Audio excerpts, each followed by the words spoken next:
mundur, atau dihukum sejarah oleh Nadif Shidki. Mari kita runutkan dengan kepala dingin dan logika yang jernih peristiwa yang sedang menguji Nahdlatul Ulama ini. Pemberhentian Ketua Umum PBNU Gus Yahya oleh Rais AM dinilai inkonstitusional karena menabrak aturan tertinggi organisasi. Hanya muktamar yang berwenang memberhentikan mandatarisnya, bukan rapat harian syuriah. Prosedurnya pun syarat masalah. Gus Yahya bahkan dilarang hadir untuk memberikan klarifikasi meski diminta sebagian peserta rapat. Di saat yang sama, pengangkatan Muhammad Nuh sebagai Khatib baru dalam rapat yang hanya dihadiri 14 orang. Pengurus terasa sangat dipaksakan. Maka, wajar jika sikap mayoritas pengurus di daerah adalah tegak lurus, menjunjung AD atau art yang sebenarnya. Lalu, apa alasan dibalik tindakan yang bukan nu banget ini? Tuduhan soal Zionisme sebagai dalih terasa sangat lemah. Banyak bukti menunjukkan Gus Yahya justru gigih memperjuangkan Palestina. Jika kriteria berhubungan dengan entitas berafiliasi Zionis dipakai, bahkan Gus Dur pun bisa kena tuduhan serupa. Dan itu jelas tidak masuk akal. Jika bukan Zionisme, apakah ini soal rebutan tambang? Istilah rebutan memang kurang tepat, karena pembahasan pengelolaan konsesi tambang PBNU yang rencananya akan dibicarakan secara transparan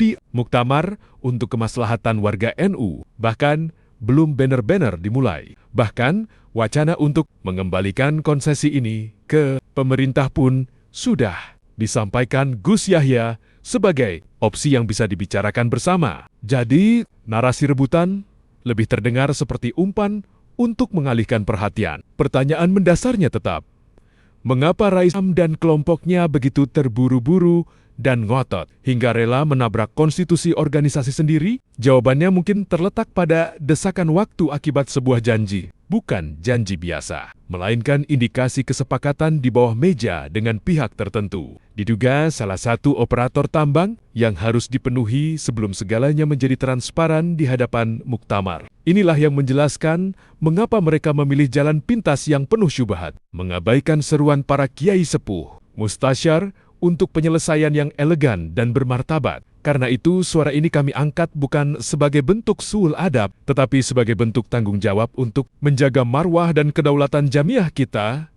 dari kepentingan serakah para kelelawar yang bersarang di tubuh PBNU. Kebenaran harus disuarakan, dan NU harus kembali ke hitahnya, menyelesaikan persoalan dengan cara yang konstitusional melalui muktamar, bukan dengan pemakzulan sepihak yang justru menimbulkan kemudaratan lebih besar.